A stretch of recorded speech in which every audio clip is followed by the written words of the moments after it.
I vi kada redovito koristite dakle samu čuvar kuću, a možete koristiti u čajevima, recimo čak tinkturama, prahu, možete praviti određene vrste napitaka, smjesa, vi možete koristiti za razne vrste perspektiva. Međutim, ako imate čuvar kuću, vi kada nju želite napraviti kao sami čaj, ona se pravi na specijalan način. Ono što ću vam ja preporučiti koji je najjednostavnija verzija. Dakle, uzmete nekoliko listova same čuvar kuće, recimo 2 do 3 lista, lijepo ga dobro operete i isjeckate na sitne male komadiće i takvu ćete vrstu nekoliko tih listova čuvar kuće staviti u jednu posudu. I u tu posudu ulite nekakvih 250 ml vode i stavite na sami štednjak, uključite vatru i dopustite neka voda zavrije.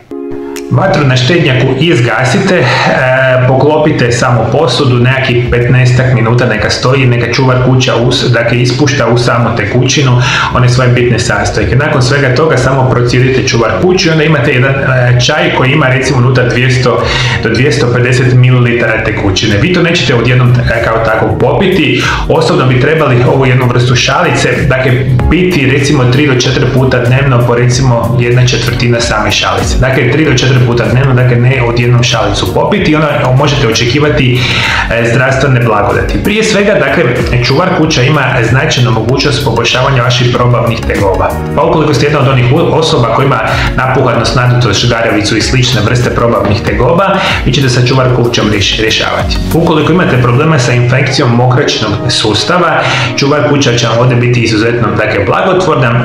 Čuvar kuća kao takva je izuzetno dobra za liječenje hemoroida, čak je dobra za kontrolu šećera u organizmu, izvanredno je dobra kod osoba koji imaju grčeve u stomaku, imate problema možda sa teškim menstruacijskim ciklusima, što je izvanredno bitno za reći.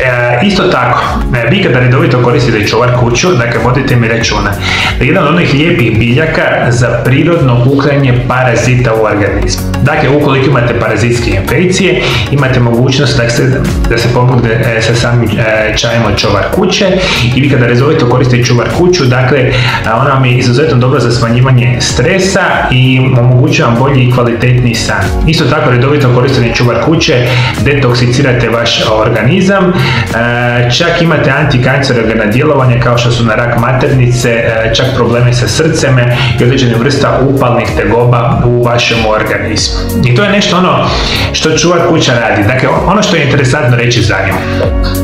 Nemate izuzetno puno znanstvenih studija kao možda more drugih biljaka koji to pokazuju, međutim od pamtivijeka se ova vrsta čuvar kuće koristila za ove i još puno drugih određenih vrsta perspektiva. Dakle, može se koristiti čak ako imate određenu vrstu recimo infekcije uha. Čuvar kuće je odličan prirodni lijek za upal uha. Kada su pitanju bolovi u uhu, prirodno liječenje je uvijek prvi izbor.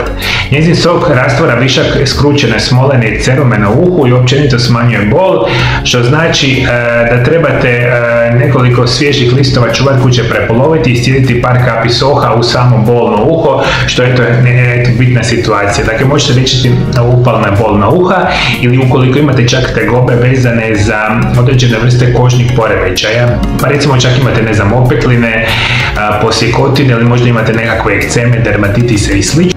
Radi svojih antiupalnih i septičkih svojstava, vi možete recimo čuvar kuće napraviti sok i onda takvu vrstu soka praviti obloge i stavljati recimo na ta kožna oboljenja, pa vam to može pomoći. Međutim, za današnju emisiju smo rekli da čaj od čuvar kuće može vam pomoći iz ovih perspektiva. Dati jedan izuzetno krasan i jednostavan recept i vi ukoliko ćete konzumirati ovakvu vrstu napitka, možete imati određene zdravstvene blagodati specijalno za vašu jetru, za probleme recimo sa srcem, hemoroidima, grloboljom i slično, i to su nekakve, ako tako reći, zdravstvene blagodati same čuvar kuće koji se nekako u nekim studijima su naravno prikazane. Recept je prilično jednostavan i možete ga koristiti na sljedeći način. Dakle, rekao sam da će vam trebati 3 bitna sastojka. Prvi sastojak će naravno biti 200 ml limonovog soka. Dakle, iscijedit ćete mi 200 ml soka od limona, ubrat ćete mi 300 grama svježih listova obične čuvar kuće i uzet ćemo 500 grama samoga meda. One vanjske listove same čuvar kuće, što su mlađi možda su to naravno i bolji, jako ih dobro operite i uzmite, rekli smo, 300 grama listova i uzet ćemo 200 ml dakle samog soka limuna. Mi svu tu situaciju morate staviti u onaj blender, staviti listove i limun i listove od čuvar kuće i morat ćete mi zablendati u onu jednu smjesu i kada tu smjesu mi lijepo napravite, unutra ju stavite sada 500 grama meda. I opet ćete mi svu smjesu zablendati i onda ćemo imati limun, sok od limuna, čuvar kuću i med. U jednoj staklenci lijepo ju zatvorite i stavite ju u sami frižider. I onda ćete mi koristiti preporuka je za ove vrste tegoba, možda najbolje rano ujutro na prazan želudac.